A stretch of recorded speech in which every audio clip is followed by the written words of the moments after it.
강의 마지막 시간이네요. 창조 언약에 대해서 창조를 하나님이 하신 것이 하나님 나라를 세운 것이다 라고 하는 이 개념 한번 저희가 이해해 보도록 하겠습니다. 창세기 1장 1절 2절 제가 읽어 드릴게요. 찾으셔서 같이 읽으실 수 있는 분들은 같이 읽어 주시면 좋을 것 같습니다. 자, 창세기 1장 1절 태초에 하나님이 천지를 창조하시니라.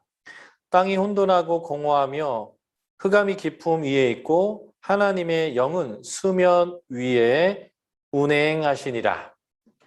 자, 태초에 하나님이 세상을 만드셨다라는 것이고요. 그때의 세상의 모습이 이러했다. 이건 이제 실제 과학적인 물리적인 개념이 아니라 신학적으로 설명하는 건데요. 그 땅이 어떻겠냐? 그러니까 하나님이 세상을 처음 만들 때에 땅의 상태가 이랬다라고 설명하는 건데 그 첫 번째 중요 단어가 혼돈입니다. 히브리어로 토후라는 단어인데 이 혼돈이라는 게 막 뒤섞였다라는 뜻보다는요. formless예요. 형태가 없다는 것이죠. 형태가 없음이고요. 두 번째 중요한 단어가 공허입니다. 공허라는 게 히브리어 보후인데요. 비었다예요. 아무것도 들어있지 않다. 형태가 없고 비어있고 그리고 다크니스, 어둠만이 아주 깊은 어둠이었다. 테훔이라는 히브리어인데 이 세 가지의 단어가 창조 이전의 상태를 설명하는 신학적 용어예요.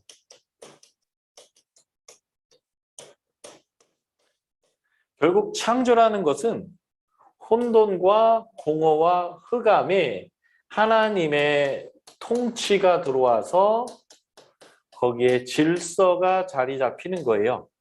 이게 바로 하나님 나라가 세워지는 것이고 하나님의 통치, 질서가 들어올 때 발생하는 것이 바로 안식입니다. 이게 이제 기쁨, 즐거움, 쉼, 행복 뭐 이런 것들인데 이게 바로 이제 처음 창조 이전의 상태를 말해주는 거죠. 자, 창조하실 때 하나님이 이런 반복을 통해서 창조하셨습니다. 하나님이 이르시되 말씀하셨다는 거죠. 말씀했다는 것은요. 하나님이 무엇인가 뜻을 결정한 거예요. 그 뜻을 말씀하셨어요. 명령으로. 하라, 되라, 존재하라 말씀했더니 그대로 되었습니다. 하나님의 말씀대로 뜻대로 이루어질 때 하나님이 좋았다라고 말했습니다. 이 좋았다가 히브리어로 토브예요.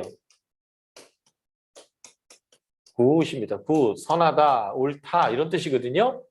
그러니까 하나님이 기뻐하는 것, 하나님이 원하는 것들이 선인 거예요. 다시 말해서 창조를 통해서 하나님 나라가 이루어지면서 하나님이 무엇을 선하다고 하고 무엇을 악하다고 하는지에 대한 하나님의 질서가 세상에 자리 잡혀가는 과정을 보여주고 있는 게 창조입니다. 그리고 하나님이 복을 주셨고요. 저녁이 되고 아침이 되니 이는 첫째 날이다, 둘째 날이다 하면서 히브리식 날 계산법이 있는 거죠. 그래서 안식일은 맨 마지막 7번째 날이고 저녁이 되고 아침이 되며 그래서 금요일 저녁부터 토요일 저녁까지가 유대인들의 안식일이 되는 겁니다. 다시 말해서 하나님이 세상에 질서를 부여하신 사건인데 이것을 보면 이렇게 될 수 있어요. 땅이 온돈하고 공허하고 흑암이 기품인데 하나님의 영, 루아흐, 성령님이 수면 위에 운행하셨다라고 표현되어 있습니다. 그러니까 지금 요 물덩이가 지금 땅이었다는 거예요. 이것은 과학적 설명을 하는 것이 아닙니다. 고대 근동의 사람들, 소위 말해서 제가 표현했던 원독자들이죠. 오리지널 리더들을 고대 근동의 바벨론 창조신화나 이집트 창조신화를 보면 물론 이것이 그리스 로마 신화까지도 마찬가지인데 태초에 물의 질서를 부여하는 것 이것이 창조다라고 그 당시 사람들이 이해했다는 거예요. 그래서 첫째 날 하나님 뭘 하셨습니까? 혼돈, 폼레스에 그리고 흑암에 하나님이 형태를 넣기 시작한 거예요. 그래서 첫째 날, 둘째 날, 셋째 날은 형태 없는 곳에 형태를 넣는데 흑암 안에 빛이 있으라 했으니 빛과 어둠으로 나뉘었고 빛을 낮이라 칭하시고 밤을 어둠이라고 칭하시면서 이 형태가 생겼어요. 빛과 어둠의 형태가 있었는 거죠. 두 번째 날에는 이 물덩이 중간에 이렇게 공간을 펼친 거예요. 그래서 아래의 물과 위의 물로 나뉘었다라는 거죠. 폼레스에 폼을 넣으신 거예요. 셋째 날에는 이 아래쪽의 물을 바깥으로 밀어내고 뭇과 바다를 구분하셨고요. 물이 바다가 땅에 범람하지 못하도록 빗장을 지르셨어요. 경계를 그으셨죠. 그래서 이사야서나 욥기서나 시편이나 다양한 구약에서 하나님의 창조를 설명하고 창조주 하나님을 설명할 때마다 물의 한계를 정하신 분, 물의 빗장을 지르신 분, 물의 경계를 세우신 분 이렇게 표현됩니다. 그게 바로 위와 아래의 물, 그리고 물을 한쪽으로 몰아내시고 육지를 범람하지 못하도록 경계를 그으신 거죠. 그래서 첫째 날, 둘째 날, 셋째 날은요. formless, 형태 없는 곳에 하나님이 형태를 짜 주신 것입니다. 그리고 넷째 날, 다섯째, 여섯째 날에는요. 하나님이 만드신 이 폼에다가 비어있지 않도록 하나님이 원하시는 것을 채워 넣으셨습니다.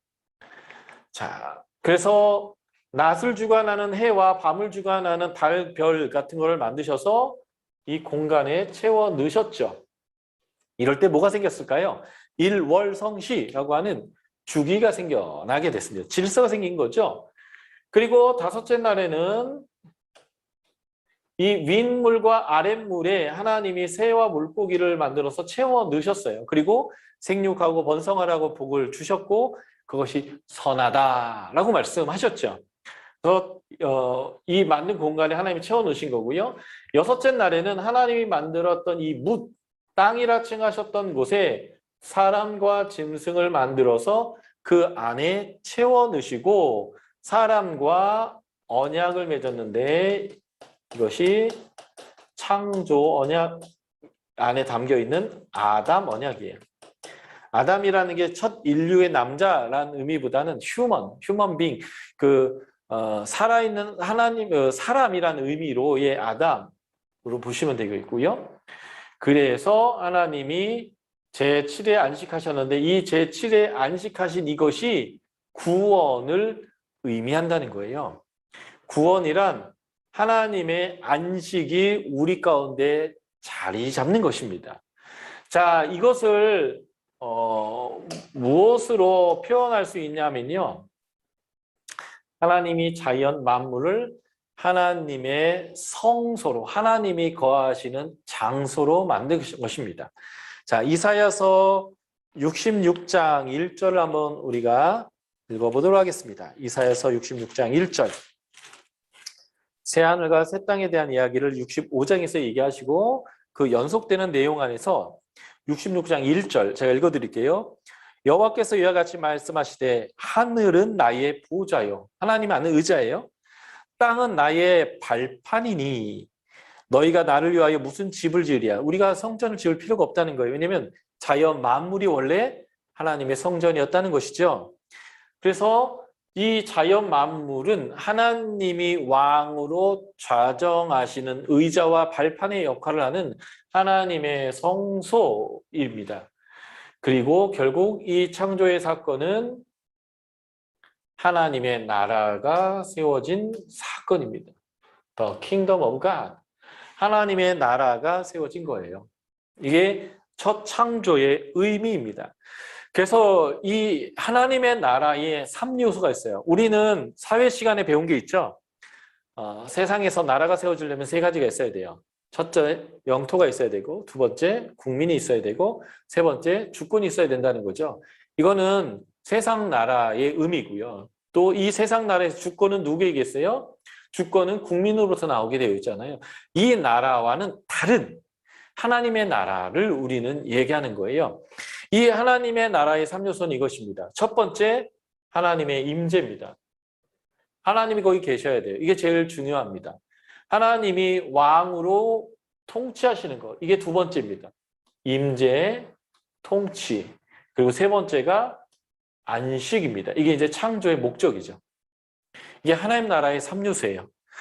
하나님의 나라는 하나님이 왕으로 계셔서 하나님이 다스리심을 통해서 모든 피조세기가 눈물도 슬픔도 아픔도 고통도 죽음도 없는 그러한 싸움도 해함도 없는 그러한 이제 안식을 누리는 것. 이게 하나님 나라의 3요소인데 여기서 이제 나라라고 번역했지만 정확히 보내면 왕국이에요. 하나님이 왕이신 나라. 그래서 하나님의 뜻만이 중요한 나라. 그래서 세상에서는 백성이, 국민이 하늘의 뜻을 대변한다. 인심이 천심이다. 인내천 이렇게 얘기하죠. 그리고 주권이 국민으로부터 나온다 이렇게 얘기하지만 하나님 나라는요. 주권은 하나님에게 있고 통치는 하나님이 하시고 우리는 그 백성으로서 안식을 누리는 거 이게 굉장히 중요한 창조 언약입니다. 그래서 구원이라고 하는 것은 이 처음 창조됐던 인간의 모습으로 가는 것인데 이 첫 창조됐던 인간의 모습이라는 게 하나님 왕국 백성으로 하나님의 통치, 그 질서를 수용하고 하나님 백성으로 사는 거예요. 그래서 믿음이 뭐예요? 믿음은 하나님, 예수님, 성령님이 누구인지를 아는 거예요. 왜 알려면 이분은 우리를 다스리는 왕이시고 그분의 질서를 수용해야 우리가 안식을 누릴 수 있다는 것을 알게 되는 거죠. 이것을 머리만 아는 게 아니라 이것을 우리의 삶의 방식으로 영접해서 이것을 순종하며 사는 것, 이것을 뭐라고 표현했어요? 영생이다, 구원이다 라고 표현했던 것은 바로 이 하나님의 나라가 지금 우리에게 임하는 게 구원이기 때문에 그렇습니다. 죽어서 어디로 가는 게 아니에요. 물론 예수께서 재림하실 때까지 우리 육체로서 죽은 자들의 영혼이 어디에 있겠죠. 그게 하나님 나라 가운데 있겠지만 하나님이 가져오시는 그 하나님의 왕국은 죽어서만 가는 나라가 아니에요. 지금부터 영원까지 시간적으로는 현재 여기서부터 주님이 가져오시는 하나님의 나라의 거기에까지 우리는 이 하나님과 동행하고 하나님의 통치를 받아서 하나님의 말씀대로 살아가면서 누리는 안식을 현재적으로 이루는 게 바로 신약에서 새 언약의 영생의 개념인데 이게 첫 창조 때부터 이미 우리에게 주어졌던 원판의 모습이었다. 그것의 회복을 얘기할 때 새하늘과 새 땅이다. 그것을 그래서 제가 재창조다라고 표현하는 거예요. 그래서 하나님 나라는 이 세 가지 중요하고 지금 우리가 구원을 받는다는 것은 하나님이 나의 왕으로 내 삶의 보좌로 오시는 거예요. 그리고 내 선악의 기준이 하나님의 선악의 기준으로 맞춰지는 거예요. 변화되는 거예요. 바뀌어가는 거예요.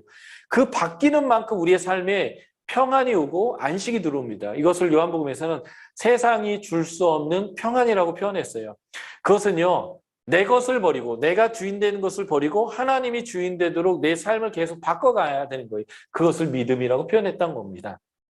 아는 만큼 영접하고 순종했더니 내 삶에 구원, 영생인 안식이 현재부터 누릴 수 있다라고 하는 것이죠. 그래서 하나님이 제6일 인간을 창조하시면서 아담 언약, 사람과 맺은 언약이 있는데 그 언약을 설명하는 중요한 단어가 창세기 1장 26에서 28절에 나오는 우리가 하나님이 자신들을 복수시죠. 삼위일체 하나님이 우리가 우리의 모양과 형상대로 모양, 형상, 데모트, 찔렘 우리의 모양과 형상대로 사람을 만들자라고 했는데 사람이 하나님의 모양과 형상이다라고 하는 이 의미 안에 아담 언약이 포함되어 있는 겁니다. 창조 언약은요. 하나님이 세상에 질서를 세우셨잖아요. 이 질서 자체가 하나님의 언약이라는 거예요. 그래서 하나님은 이 질서를 계속적으로 우리와 유지하고 계시고 그 질서를 유지하는데 아주 중요한 게 뭐냐면 사람과 맺은 언약을 통해서 이 세상의 질서를, 세상을 다스려가는 일을 하나님이 하신다는 겁니다. 그래서 하나님의 모양과 형상으로서의 사람이 무엇이냐를 우리는 네 가지로 정리할 수가 있겠습니다. 이것이 이제 우리가 구원받은 백성으로서 어떻게 살아야 하고 어떤 모습을 가져야 되느냐라고 하는 그 모양을 보여주는 거죠. 자, 첫 번째, 우리가 하나님의 모양과 형상이라는 의미는요, 우리는 하나님의 내적 형상, 다시 말해서 하나님의 성품을 지닌 자라는 의미입니다. 처음 창조될 때부터 우리는 하나님의 성품을 가졌다라는 의미입니다. 하나님은 영이십니다. 그래서 영과 진리로 예배해야 되고요. 하나님은 회전하는 그림자가 없으세요. 육체가 없으시죠. 외모가 없는 하나님을 우리가 어떻게 닮을 수 있냐 말이에요.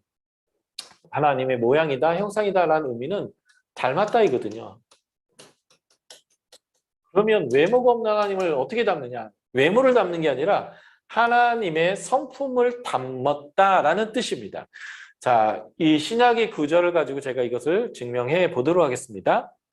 자, 베드로서 1장 3에서 4절. 그의 신기한 능력으로 생명과 경건에 속한 모든 것을 우리에게 주셨으니 이는 자기의 영광과 덕으로서 우리를 부르신 이를 알므로 말미암이라. 하나님, 우리를 부르신 이를 알므로 우리에게 생명과 경건에 속한 모든 것이 주어집니다. 그래서 우리가 하나님을 알 때 어떤 일이 벌어지는가? 이로써 보배롭고 지극히 큰 약속을 우리에게 주사 이 약속으로 말미암아 너희가 정욕 때문에 세상에서 썩어질 것을 피하여 하나님의 신성한 성품에 참여하게 된다는 거예요. 원래는 하나님의 성품을 갖고 있었어요. 그런데 타락을 통해서 사탄을 아비 삼고 사탄의 성품, 욕심쟁이요. 거짓말쟁이의 성품을 가졌는데 구원이라는 것은 영생을 누린다라는 것은 뭐냐? 하나님의 신성한 성품으로 다시 돌아오는 거예요. 성품을 바꿔버리는 거예요. 사단의 성품에서 하나님의 성품으로 다시 우리가 되돌아오는 것, 이게 바로 구원이다라고 하는 거죠. 자, 그래서 성경은 구원을 이렇게 표현합니다. 그리스도의 형상을 이루는 것, 아들의 형상, 예수 그리스도의 형상을 본받게 하는 것, 하나님의 아들을 믿는 것과 아는 일에, 제가 믿음과 알면 동일한 단어라고 말씀드렸죠. 믿는 것과 아는 것이 하나가 되어 온전한 사람이 되는 건데 그 온전한 사람이 뭐냐? 바로 하나님의 성품을 갖는 거죠. 그리스도의 장성한 분량이 충만한 데까지 우리가 성장하는 거예요. 그래서 알고 믿어야 합니다. 그래야 하나님이 어떤 성품을 가졌는지 알게 되고 그 온전한 성품의 최고의 경지인 예수 그리스도의 장성한 분량에 충만한 데까지 우리가 자라게 되는 거죠. 이게 아담과 맺었던 언약, 우리가 우리의 모양과 형상대로 사람을 만들자라고 하는 모양과 형상의 첫 번째 의미, 우리는 하나님의 성품을 가진 자입니다. 그러니까 예수를 믿는다는 것은 예수 그리스도의 가치와 성품을 나의 가치와 성품으로 수용한다의 개념이 되겠습니다. 자, 우리가 하나님의 모양과 형상으로 만들어졌다라는 두 번째 의미는 뭘까요?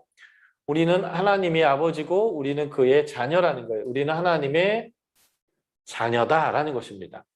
자, 이 모양과 형상이라는 단어가 창세기 1장 26에서 28장의 설절에 사용됐는데 이 본문에서 가장 가까운 본문에서 모양과 형상이라는 단어가 또 사용돼요. 이것이 바로 모양과 형상의 용례인데 사용례죠.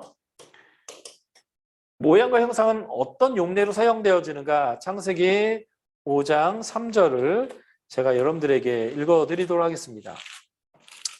이제 아담이 가인이 아벨을 죽인 다음에 다시 이제 아들을 낳는 본문에서 5장 3절이 자리 잡는데요. 읽어드리겠습니다. 창세기 5장 3절입니다. 아담은 130세에 자기의 모양, 곧 자기의 형상과 같은 아들을 낳아 이름을 셋이라 했다. 아담과 셋이 부모와 자녀의 관계다라는 것을 설명할 때 자기의 모양, 곧 자기의 형상대로 사람을 만들었다 이렇게 표현하거든요. 그러니까 부모는 자녀에게 뭘 줘요? 모양과 형상을 준단 말이죠. 그래서 우리가 하나님의 모양과 형상이라는 의미, 두 번째 의미는 우리와 하나님은 부모와 자녀의 관계다. 우리는 하나님의 자녀다라는 것을 의미한다는 겁니다. 여기 달물골에 아들, 딸 셋이 있죠. 이게 제 100일 때 사진이에요. 흑백 사진이겠죠, 당연히. 지금 저희 고2가 돼 있는 저희의 딸과 중3인 저희 아들의 사진인데 다 100일 어간에 제가 찍은 사진입니다. 제 머리가 다 섰었는데요. 저희 아들도 저희 딸도 머리가 다 서 있었습니다. 왜 그럴까요? 저의 모양과 형상이기 때문에 저를 닮았죠. 저는 유씨지만 저희 안에 송씨의 피가 좀 섞여서 잘 조화가 되겠지만 기본적으로 부모를 자녀는 닮게 되어져 있습니다. 그래서 신약에서 구원을 언급할 때 자녀가 된다, 하나님의 자녀가 된다라고 하는 의미로 또 표현하고 있습니다. 보실까요? 요한복음 1장 12절. 영접하는 자, 영접이라는 것 같은 말이 믿는 것이죠. 그 이름을 믿는 자들은 하나님의 자녀가 되는 권세가 주어집니다. 예. 그러니까 우리의 구원이라는 것은 하나님의 자녀가 되는 거죠. 자, 로마서 9장 26절, 갈라디아 3장 26절도 구원을 뭐라고 하냐면 하나님의 아들이라 일컬을 받는 것, 하나님의 아들이 되는 것이다 표현하고 있고요. 에베소서 1장 5절은 자기의 아들들이 되게 하셨다.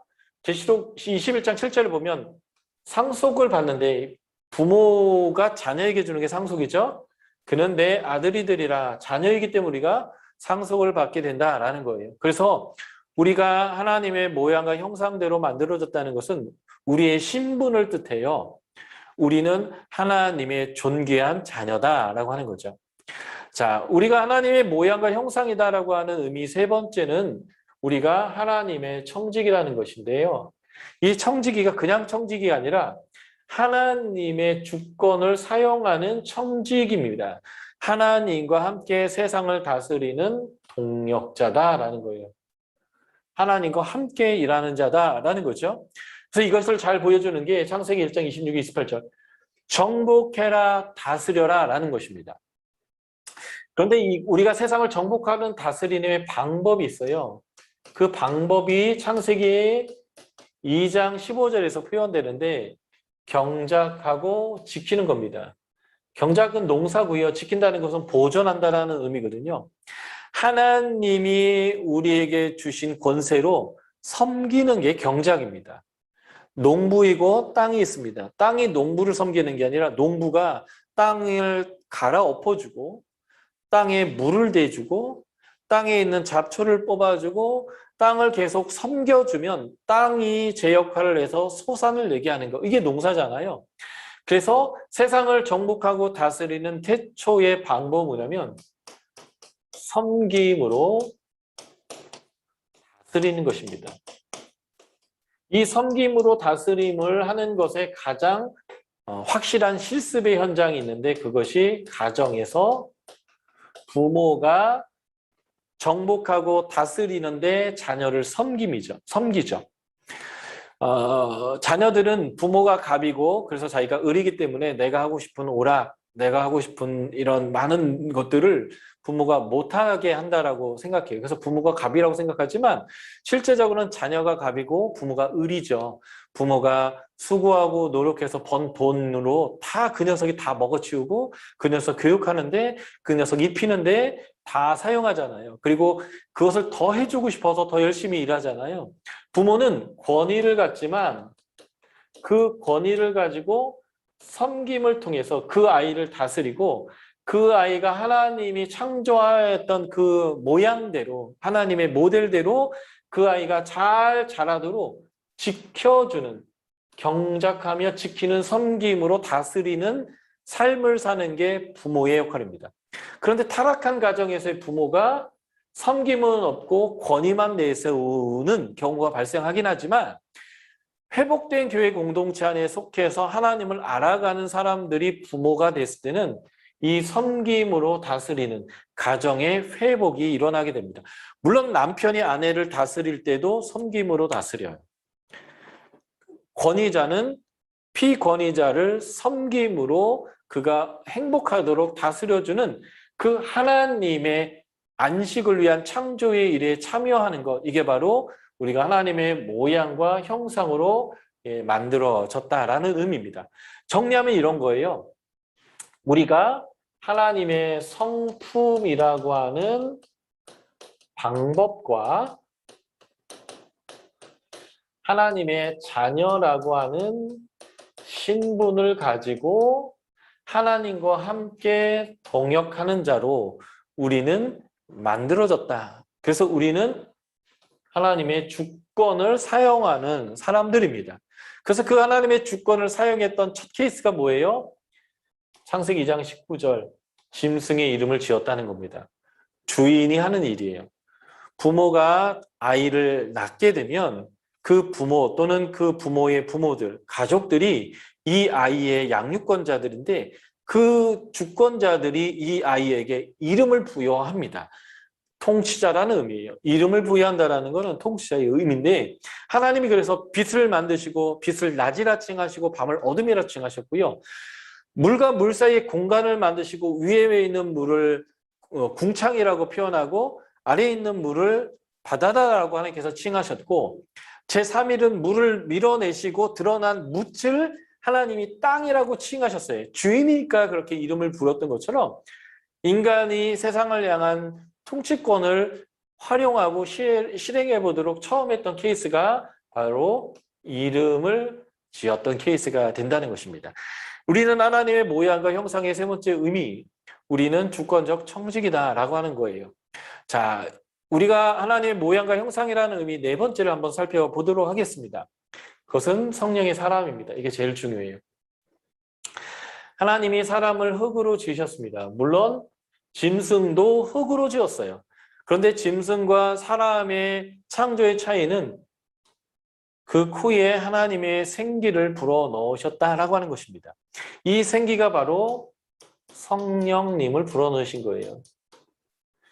이 일을 재현하신 사건이 새 언약을 맺기 위해서 오신 예수님이 창세기 1장에 창조주로 오셨습니다.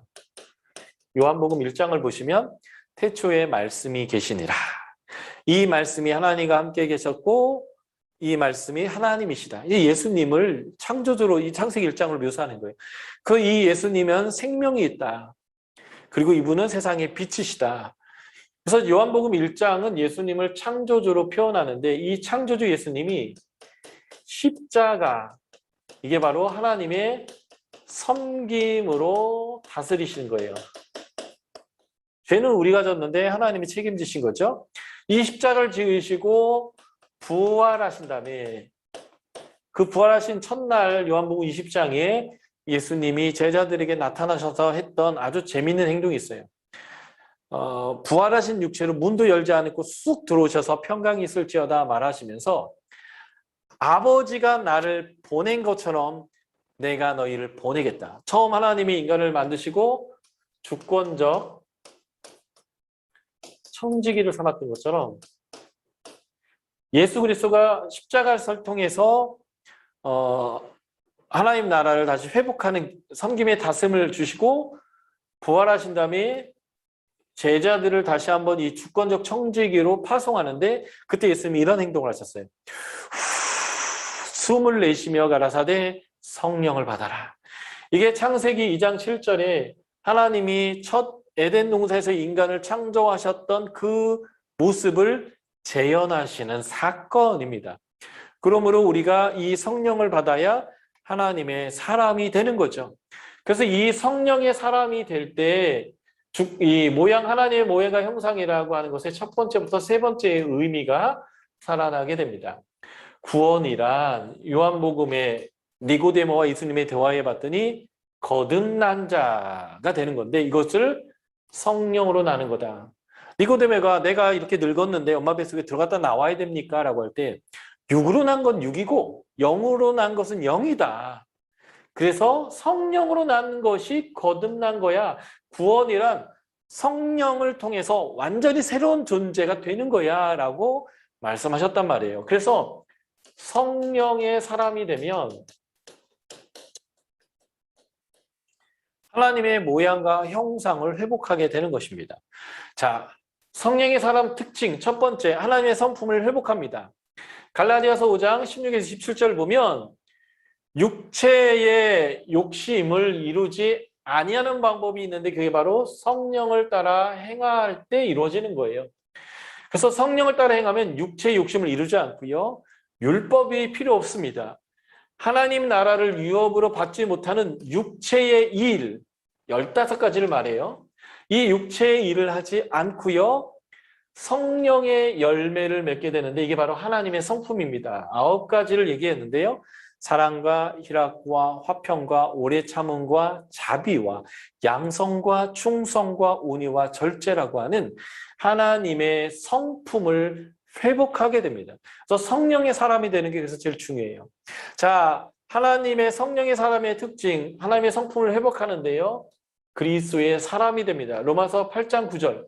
만일 너희 속에 하나님의 영이 거하시면 너희가 육신에 있지 아니하고 영에 있나니.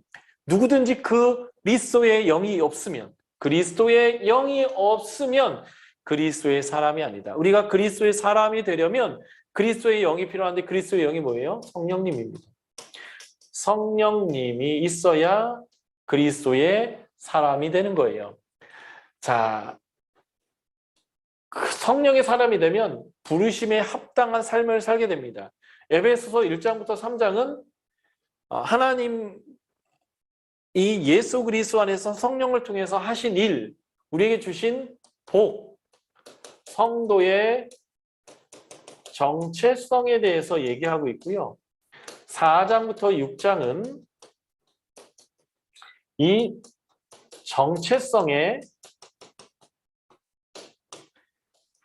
합당한 삶을 향해서 말씀해주고 있는데 이 4장의 첫 번부에 4장 1에서 3절이 이렇게 얘기하는 거죠. 그러므로 부르심에 합당하게 행해라. 그 부르심에 합당하게 하는 모습들이 있어요. 성령이 하나 되게 하신 것을 힘써 지키는 것입니다. 그 성령이 하나 되게 하신 것을 힘써 지키는 게 부르심에 합당한 건데 이 성령이 하나 되게 하신 것을 힘써 지키는 방법이 3장 2에 3절에 나와요. 그게 뭐예요? 하나님의 성품을 갖고 행할 때에 부르심에 합당하게 행하게 되고 하나 될 수 있어요. 그 하나님 성품이 겸손, 온유, 오래 참음, 사랑 가운데 용납, 평안에 매는 줄로서 평안케 하는 이것인데 바로 이 하나님의 성품을 갖게 되는 것이 성령의 사람의 특징이고 성령이 하나 되게 하신 것을 지킬 수 있는 것이 바로 성령을 통한 하나님의 성품의 회복입니다. 그래서 교회 공동체에서 정말 중요하게 다루는 것은요. 이 성도들의 성품을 다뤄야 돼요. 속을 다뤄야 한다는 말입니다. 그런데 우리는 그 속을 다루는 게 아니라 자꾸 겉만 다뤄요. 몇 번을 교회에 나와야 된다, 언제 나와야 된다, 뭘 해야 된다라고 자꾸 얘기하는데 그 행위는 여기로 인도하기 위한 하나의 방법일 뿐이죠. 하나님의 형상이 되어져 가도록 하는데 최대 목적이 있어야 되고 그 방법 중에 하나가 예배를 몇 번 드리자, 언제 드리자, 어떤 제자 양육이라는 프로그램을 하자 뭐 이런 것들이고 그것 자체가 목적이 되지 않는 것이 굉장히 중요합니다. 자, 성령의 사람이 되면 첫 번째 하나의 성품을 갖게 되고요. 성령의 사람의 특징 두 번째 하나님의 자녀가 됩니다. 갈라디아서 4장 6에서 7절 너희가 아들임으로 하나님이 그 아들의 영 성령님이죠. 우리 마음에 보내서 우리가 하나님을 아빠 아버지라 부르게 하셨다. 그러므로 내가 이후로는 종이 아니고 아들이다. 아들이기 때문에 우리는 유업을 받는 자다라고 얘기합니다. 그래서 아들의 영, 성령을 통해서 우리는 하나님을 아빠, 아버지라고 부를 수 있습니다. 자, 성령의 사람 특징 세 번째죠. 하나님의 권세를 가진 주권적 청지기가 됩니다. 우리가 어떻게 하나님의 주권적 청지기의 권세를 사용할 수 있을까요? 사도행전 1장 8절이 명확하게 합니다. 오직, 영어로는 but 이렇게 됐죠. 오직 성령이 너희에게 임하면 너희가 권능을 받게 되고 지금 하나님의 성령이 임한 장소가 원독자의 상황에서 예루살렘이거든요. 그 성령이 임한 장소로부터 땅끝까지 그걸 예루살렘으로부터 땅끝까지라는 용어로 쓴 거예요. 증인의 삶을 살게 될 거다. 그래서 마가복음 16장에 나오는 이 증인의 특징은 무슨 독을 마실지라도 해를 당하지 않고 독사에 물려도 물리지 않는 이런 권능을 갖겠다. 귀신을 쫓고 병자를 고치고 하는 일들을 하게 된다라는 거예요. 그 방법은 오직 성령이 우리에게 임할 때 이것이 가능하다라고 말하여 주는 거죠. 이게 바로 창조 언약에 나와 있는 아담 언약이에요. 그래서 우리는 이 하나님과의 관계를 회복하는 것이 구원이다라는 것이죠. 그래서 이 관계를 회복하기 위해서는 하나님을 알아야 합니다. 그게 믿음인 거예요. 그것을 머리만 아는 게 아니라 수용해야 합니다. 내 가치로, 내 언어로, 내 결정의 원리로, 내 성품으로, 내 방법으로, 내 선악의 기준으로 수용하고 그것을 살아내는 순종의 삶을 통해서 하나님의 창조 세계가 바뀌기 시작하는 거예요. 하나님 나라가 임하게 되는 거죠. 이게 바로 창조 언약이고, 그래서 창조는 하나님이 왕이시다. 그 왕의 질서가 세상의 질서가 되는 것이고, 그럴 때 안식이 임하게 되는데, 이 하나님의 나라가 이루어지는데 사람이 함께한다. 그래서 이 사람이 하나님의 성품과 자녀됨과 신분이죠. 주권적 청지기 사명이죠. 를 통해서 하나님의 나라를 함께 완성해가는 일로 부름받았는데 이것의 열쇠는 성령님이 우리 가운데 좌정하셔서 우리를 성전 삼으시고 우리에게 하나님의 성품을 회복시키며 자녀의 권세를 주시고 주권적 천지가 되는 권세를 주심을 통해서 이루어진다는 거예요. 이게 바로 우리 가운데 구원이 이루어지는 과정이 되겠다라는 것입니다. 제가 마지막으로 성경을 읽을 때 알아야 될 원칙 7가지를 실습하는 시간을 짧게 한번 가져보려고 합니다. 자, 사도행전 3장 1에서 10절의 내용을 가지고 제가 여러분들과 함께 이걸 한번 해보려고 하는데요. 자, 사도행전 3장 1에서 10절입니다. 한번 우리가 같이 읽어볼게요. 제9시 기도 시간에 베드로와 요한이 성전에 올라갈새 나면서 못 걷게 된 이를 사람들이 메고 오니 이는 성전에 들어가는 사람들에게 구걸하기 위하여 날마다 미문이라는 성전문에 두는 자라. 그가 베드로와 요한이 성전에 들어가려함을 보고 구걸하가늘 베드로가 요한과 더불어 주목하여 이르되 우리를 보라 하니 그가 그들에게 무엇을 얻을까 하여 바라보거늘 베드로가 이르되 은과 금은 내게 없거니와 내게 있는 것을 내게 주노니 나사렛 예수 그리스도의 이름으로 걸으라 하고 오른손을 잡아 일으키니 발과 발목이 곧 힘을 얻고 뛰어 서서 걸으며 그들과 함께 성전으로 들어가면서 걷기도 하고 뛰기도 하며 하나님을 찬송하니 모든 백성이 그 걷는 것과 하나님을 찬송함을 보고 그가 본래 성전 미문에 앉아 구걸하던 사람인 줄 알고 그에게 일어난 일로 인하여 심히 놀랍게 여기며 놀라니라. 이게 사도행전 3장 성령을 받은 교회 공동체가 성령의 사람으로서 행했던 일들인데, 자, 이 귀납적 성경 방법, 제가 이제 7가지 성경이 있는 원칙을 가지고 이 본문을 한번 보도록 하겠습니다. 얼마나 유익이 있는지 말이죠. 자, 첫 번째, 하나님이 계시는 성령의 도우심을 읽어야 하는 원칙이 있죠. 그래서 우리가 이 본문을 이제 읽고 연구할 때 먼저 해야 될 게 있어요. 기도를 통해서 하나님 이걸 깨닫는 것도 성령님의 도우심으로 이것이 우리의 삶이 되고 언어가 되고 결정이 되고 가치가 되도록 하는 일도 성령의 능력으로 살아가게 도와주십시오. 우리가 기도하고 계속 이 말씀을 볼 때도 그 마음을 하나님께 기도하면서 우리가 이제 봐야 되는 것으로 시작해야 합니다. 자, 하나님을 알아가는 성경 읽기. 제일 중요한 게 우리가 하나님이 어떤 분인지를 아는 게 되게 중요하다고 말씀드렸죠. 그렇기 때문에 혹시 이 본문에서 우리가 알 수 있는 예수님의 성품, 행위, 능력, 예수님이 가지고 있는 가치나 비전 등 무엇인가 발견할 수 있을까요? 한번 보시면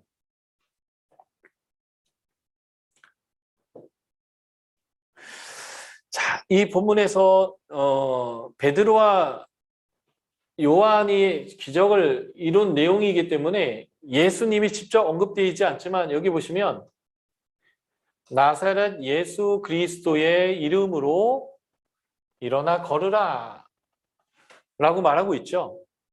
그러니까 예수 그리스도의 이름 안에는 능력이 있다라는 것을 우리가 알 수 있습니다. 예수의 이름에는 능력이 있다는 것이죠. 왜 예수의 이름으로 능력이 있을까요? 이게 이제 무슨 주문일까요? 아니요, 그렇지 않습니다. 이 예수 그리스도의 이름 안에 능력이 있는 가장 중요한 이유는 예수 그리스도가 사단을 이겼기 때문에 그래요.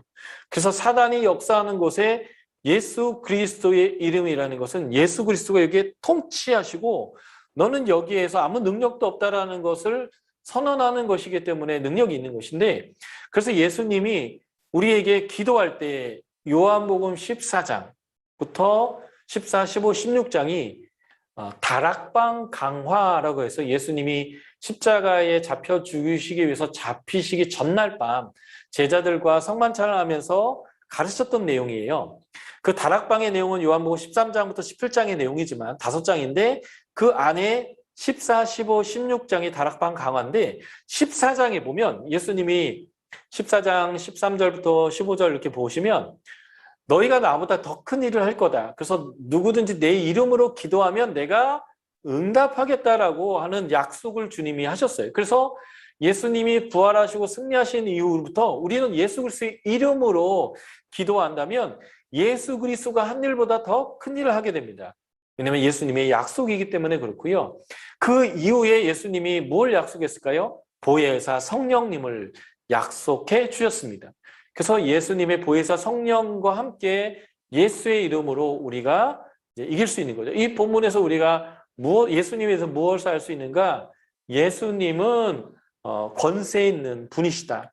그래서 이 권세 있는 이름으로 우리가 승리한다라는 것을 이 본문을 통해서 우리가 알 수 있습니다. 그래서 우리는 베드로와 요한이 무엇을 했느냐보다 훨씬 더 중요하게 먼저 하나님 알아가는 성경 읽기를 한다. 그래서 이 본문에서 우리가 예수님에 대해서 알 수 있는 게 무엇인가 할 때 우리는 예수님의 능력에 대해서 우리는 알 수 있습니다. 예수님은 사단을 이기시고 승리하신 분이기 때문에 그 예수 그리스도의 이름에는 능력이 있습니다. 왜냐하면 약속이기 때문에 그래요. 내 이름으로 기도해라. 그러면 내가 응답하겠다. 너희가 나보다 더 큰 일을 하겠다. 이게 바로 성령을 통해서 우리에게 주시는 권능이라는 것을 우리가 알 수 있겠죠. 자, 우리가 성경은 역사 속에 존재하는 사람의 언어로 기록했기 때문에 원독자, 오리지널 리더스들의 입장에서 기록되어져 있다라고 하는 것이죠. 사도행전 3장 1절에 베드로와 요한이 기도하러 갔는데 그 기도하는 시간이 제3시다, 제9시다 이렇게 이제 표현되어져 있습니다. 그러면 제9시는 언제일까요? 라는 게 이제 원독자의 눈으로 보는 거예요. 우리가 생각하는 9시냐? 아니요. 이스라엘 백성들이 생각하는 말하고 있는 이 시간의 개념은 지금의 우리의 시간과 다르고요. 또 하나는 기도 시간에라고 표현되어 있거든요. 그러면 이 기도 시간은 성경이 정해져 있는 건가라는 것이죠. 유대인들은 우리의 현재의 시간에다가 더하기 6시간을 더하면 우리의 성경이 나오는 시간에다가 6시간을 더하면 현재 오늘날 우리의 시간이 됩니다. 그러니까 제9시라는 것은 15시가 되니까 오후 3시가 된다. 보시면 돼요. 그러니까 성경에서 말한 시간에 6을 더하면 오늘날의 시간이 되는 거죠. 그러니까 베드로 요한이 오후 3시에 기도하러 온 것인데 유대인들은 정해진 기도 시간이 있었습니다. 해 뜰 때, 그리고 오후 3시에 해 질 때, 이렇게 하루에 3번 기도했습니다. 모슬렘들은 하루에 5번 기도하죠. 새벽 5시부터 시작해서 마지막 시간까지 5번 기도하는데 유대인들은 3번 기도했습니다. 예. 그리고 이 3번의 기도 중에 아침 해 뜰 때와 저녁 해 질 때 기도할 때는 우리 이제 이 강의 처음 할 때 신명기 6장 4에서 9절을 쉐마라고 말씀했는데 이 쉐마를 암송한 후에 그들이 기도의 시간을 가졌습니다. 이게 이제 원독자의 눈으로 지금 이 상황을 보는 거예요. 이 치유 이후에 베드로와 요한이 잡히게 되는데 사도행전 4장에 보면 4장 3절 그들을 잡음에 날이 이미 저물었으므로 이튿날까지 가두었다. 지금 오후에 이들을 잡았기 때문에 이 해가 금방 진 거예요. 그래서 다음 날까지 그들을 가둬뒀다. 이게 이제 원독자의 눈으로 제9시, 그동안 기도 시간이 뭔가라는 것을 이제 보는 거죠. 여기서 이제 영원한 진리와 상황적 진리를 구분해야 되는데 성경에 봤더니 하루에 3번 기도하더라라고 말하고 있는 거예요. 그러면 이것이 영원한 진리인가? 그러니까 우리도 아침 9시 그리고 이들이 기도하는 게 이제 오후 3시 그리고 했을 때네요. 예, 오후 3시 그리고 오후 6시 이렇게 해갖고 하루에 3번을 모슬렘처럼 모슬렘들은 이제 하루에 5번 모스크에서 그 음악 소리가 나오거든요. 그러면 그때 무슨 일을 하다가도 딱 내려놓고 한 15분에서 20분 정도의 기도 시간을 갖는데 우리도 하루에 이 3번의 기도 시간을 성경이 명하고 있고 그렇게 해야 되는가라는 거죠. 아니 이것은 이스라엘 백성들이 자신들의 신앙적 전통으로 갖고 있는 하나의 상황적 진리인 거예요. 영원한 진리는 이거죠. 기도하는 것은 영원한 진리예요. 그러나 언제, 어디서, 얼마만큼, 몇 번을 할 것인가 라고 하는 것들은 영원한 진리가 아니라 상황적 진리가 되는 거죠. 근데 우리는 성경을 어떻게 보냐면 성경에 3번 했네? 그럼 우리도 3번 해야 되는 거 아니야? 그래서 그것을 그냥 직격으로 무조건 우리의 실제적인 삶으로, 그러니까 영원한 진리죠. 모든 성경에 나와 있는 것들을 다 우리가 따라해야 되는 것처럼 해석할 수 있는데 이것은 유대인들의 기독교의 전통인 거죠. 한국에서의 기도의 전통 중에 아주 중요한 게 뭐예요? 새벽 기도. 요즘 많이 안 하지만 금요, 심야.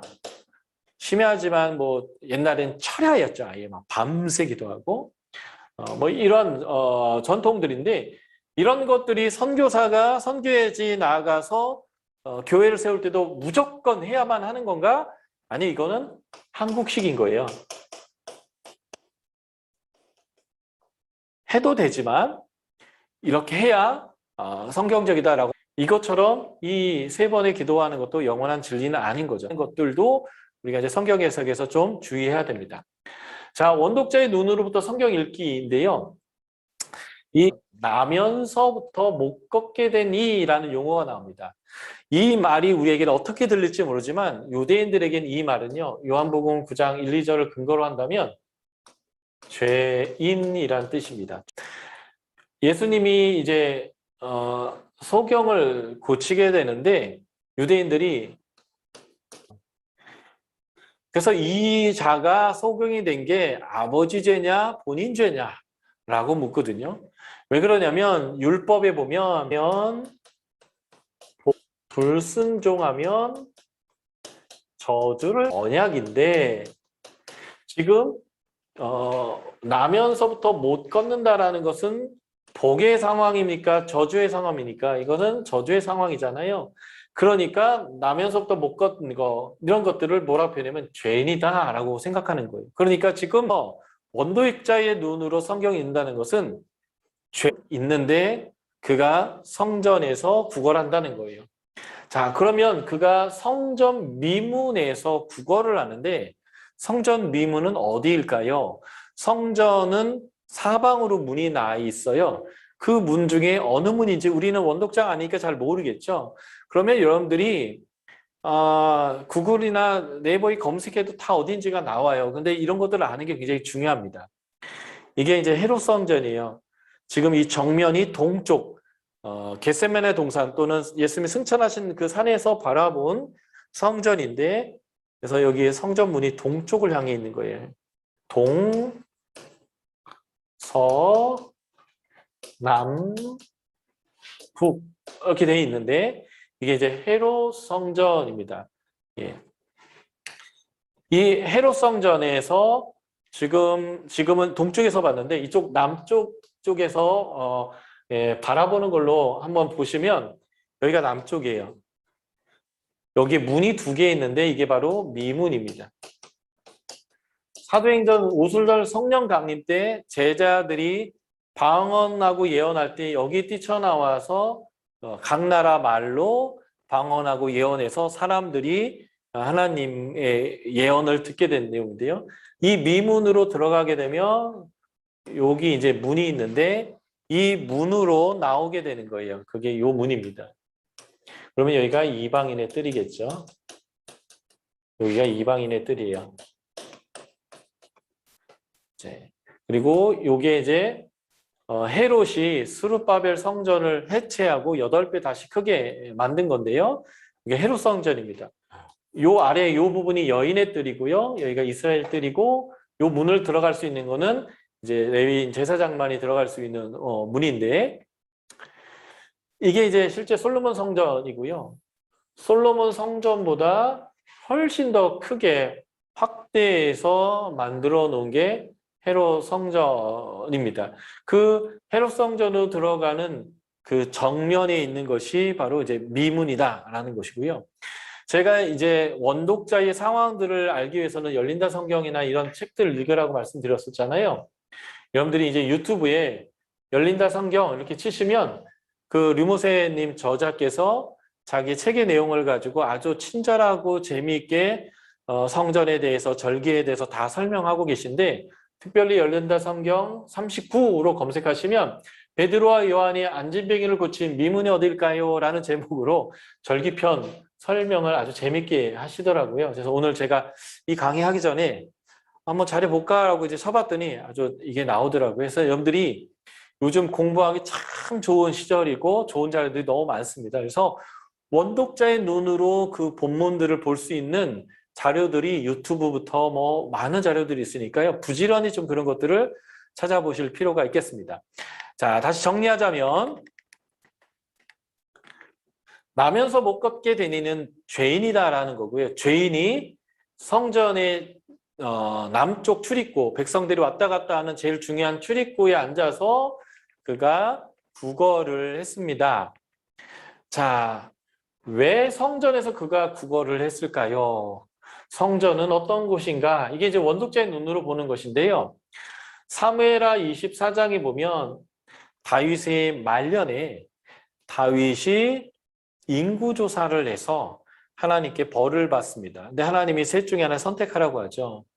3년의 기근을 당하겠느냐, 아니면 전쟁을 당하겠느냐, 아니면 3개월 전쟁 당하겠느냐, 아니면 내가 직접 치겠냐. 이제 역병으로 3일 치는 건데 다윗이 하나님은 긍휼이 많으십니다. 그래서 내가 사람이 아니라 하나님께 당하겠습니다라고 해서 하나님이 역병으로 치시다가 어떤 특별한 장소에서 하나님이 진노를 멈추시는데 이 장소가 아우라나 타작마당인데요. 그곳의 이름이 모리아입니다. 모리아. 이 모리아와 연관된 아주 중요한 구절이 창세기 22장에 나오는데 아브라함이 이삭을 바쳤던 장소예요. 하나님이 아브라함에게 네가 이제야 나를 경외하는 줄 내가 알았다라고 하는 사람이 하나님이 뭘 요구해도 기꺼이 믿음으로 하나님께 반응했던 그 하나님의 추억이 있는 장소죠. 기쁨이 있었던 장소. 그리고 이것이 아브라함과의 하나님의 언약의 장소예요. 이 언약의 장소에서 하나님이 진노가 멈추게 됩니다. 그래서 하나님이 선지자를 통해서 이 다윗을 부르게 되고요. 다윗이 거기서 하나님께 제사를 드리면서 진노가 멈추게 되는데 이 모리아산에 무엇이 세워졌을까요? 예, 바로 솔로몬 성전이 세워집니다. 이 솔로몬 성전은 그러므로 재앙이 멈추는 곳이에요. 그래서 성전은 재앙이 멈추는 곳입니다. 그래서 솔로몬이 열왕기상 8장에서 성전을 봉헌하면서 하나님께 기도할 때에 레위기 26장과 신명기 28장, 축복과 저주의 장이죠. 여기에 나와 있는 저주의 상황을 계속 언급하면서 한마디로 우리가 불순종하여 우리에게 하나님의 재앙이 있을 때에 우리가 이곳에 와서 기도하시면 하나님이 하늘에서 들으시고 응답하셔서 이 땅을 고쳐달라고 하나님께 반복해서 재앙의 상황들을 상정하며 기도할 때에 하나님이 열왕기 9장에서 얘기했어요. 내 눈과 마음을 여기에 두겠다라고 하셨고요. 그래서 재앙이 멈추는 장소로서의 역할을 확실히 하나님부터 인증을 받게 됩니다. 그리고 출애굽기 23장 14에서 17절 보면 하나님의 은혜에 감사하는 곳이에요. 무슨 말이냐면 오순절, 유월절, 장막절이에요. 하나님이 수확을 주셔서 추수 때에 하나님께 감사하는, 은혜에 감사하는 장소가 성전인 거죠. 그래서 성전의 역할은 크게 두 가지예요. 첫 번째, 제사를 통해서 죄의 용서. 두 번째, 하나님이 주신 추수를 통해서 감사하고 계속적인 은혜가 주어지는 곳이 성전이란 말이에요. 그러니까 죄인일지라도 여기 와서 긍휼을 구하는 거예요. 그리고 죄인인 우리가 하나님께 긍휼을 구하러 가면서 죄인이 구걸할 때에 그 죄인에게 선행을 베푸는 것은 내가 하나님의 긍휼을 입을 수 있는 너무 좋은 조건이죠. 그러니까 이 죄인으로 인정되어지는 사람이 성전 문에서 하나님에게 은혜를 구하는 것은 너무 당연한 것이었다라는 것입니다. 자, 원독자의 눈으로 성경을 보면 이 사람이 베드로 요한에게 무엇인가 얻을 거 하여 달라고 했을 때 베드로 요한이 예수 그리스도의 이름으로 그를 고쳤습니다. 그때 그가 어디로 들어갔나요? 8절을 보시면 그가 성전에 들어갑니다. 그리고 이 성전에 들어간 사람이 무엇을 했을까요? 8절, 9절을 한번 봐주십시오. 제가 읽어드릴게요. 뛰어서서 걸으며 그들과 함께 성전으로 들어가면서 걷기도 하고 뛰기도 하며 하나님을 찬송하니 모든 백성이 그 걷는 것과 하나님의 찬송함을 봤다. 하나님을 찬송했습니다. 어떻게 보면 죄인인 이 사람이 너무 큰 죄인이기 때문에 하나님 앞으로 들어갈 수가 없어서 성전 문에서 구걸했던 사람이에요. 그가 요구했던 것은 그냥 허기를 때우는 돈, 금과 은이었다고요. 그런데 이 사람에게 예수 그리스도의 이름으로 준 것은 뭐예요? 그 사람에게 눈이 다시 띄어지고 회복되어져서 하나님의 성전에 들어가 예배할 수 있는 자예요. 성전 앞에서 구걸하던 자가 하나님의 은혜를 경험하고 하나님을 예배하는 자가 되었다는 거예요. 이게 바로 예수 그리스도의 이름으로 이루어지는 온전한 회복이죠. 베드로와 요한이 돈이 없기도 했겠지만 베드로 요한이 그에게 주어야 되는 것은 금과 은이 아니라 예수 그리스도의 이름으로 그가 회복되어져서 죄인으로서 구걸하는 자가 아니라 성전에 담대히 들어가서 하나님을 예배하는 자가 되게 하는 것, 이게 바로 중요한 거죠. 그래서 이러한 원독자의 상황을 보시고 문맥으로 한번 읽어야 되면 나면서부터 걷게 되니와 베드로의 얘기를 비교해보면 구걸을 하고 은혜를 구합니다. 그는 성전에 못 들어가는 죄인이고요. 그가 원하는 은혜는 그냥 허기를 메울 수 있는 금과 은일 뿐입니다. 그는 없어질 것을 구하는 거예요. 온전한 회복을 구하는 은혜가 아닙니다. 그런데 베드로 요한이 은혜를 베풀었는데 그가 요구하는 그런 것이 아니라 나사렛 예수 그리스도의 이름으로, 이게 이제 주권적 청직이죠. 성령을 받은 사람이 그에게 온전한 것을 주는 거예요. 그 온전한 것이 무엇입니까? 예, 영원한 것. 하나님과의 온전한 관계, 영원한 것을 주는 거죠. 근데 여기서 생각해야 될 중요한 게 이거예요. 이들 또한 성전에 들어갈 수 있지만 죄인인데 용서받은 죄인이라는 거예요. 우리는 죄인인데 용서받은 죄인. 베드로가요, 예수님 부인한 지 며칠 안 됐어요. 예수님 부인하고 사흘 만에 예수님 나타나시고, 그리고 예수님이 40일 동안 이들에게 함께 계시면서 하나님 나라 가르쳤고, 예수님이 승천하시고 열흘 만에 성령이 임하셨거든요. 그러니까 베드로가 예수님 세 번 부인하고 저주한 지요, 채 2달도 안 된 상황이에요. 그도 죄인입니다. 그러나 용납받은 죄인이고 성령 받은 죄인이에요. 그런 우리, 여기가 바로 이제 우리예요. 우리도 용납받은 죄인으로서 하나님에게 나아갈 수 있는데, 이 하나님께 나아갈 수 있는 이 온전한 하나님의 나라의 백성의 회복, 그 영원한 것들을 이 죄인에게 주는 자가 바로 우리라는 거죠. 이 문맥을 우리가 읽어낼 때 이렇게 원독자의 눈으로, 그리고 문맥 안에서 성령의 도우심을 가지고 이제 우리가 바라보는 거, 이럴 때 굉장히 풍성하게 우리가 본문을 볼 수 있고, 이 베드로와 요한처럼 우리가 이렇게 용서받은 죄인으로서 은혜를 예수 그리스도의 이름으로 전하고 그가 영원한 생명, 온전한 회복이 이루어지도록 하는 그러한 영원한 삶을 살게 하는 자로서 우리가 부름받았다.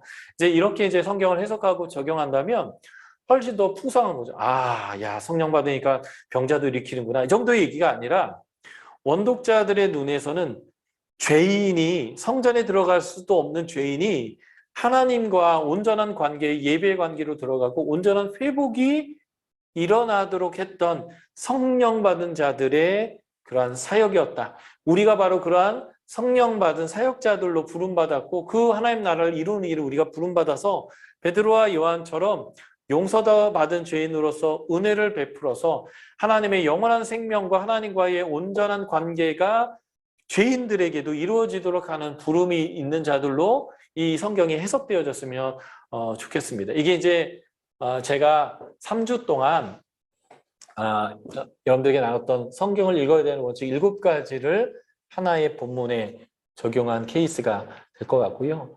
앞으로 여러분들이 좀 이런 식으로 성경을 읽는 방법들을 좀 교회에서 목회자님들과 함께 더 훈련하시고 성경을 좀 더 깊이 넓게 그리고 온전하게 좀 보셔서 진리로 말미암아 자유케 되는 그런 삶들을 많이 누리시면 좋을 것 같습니다.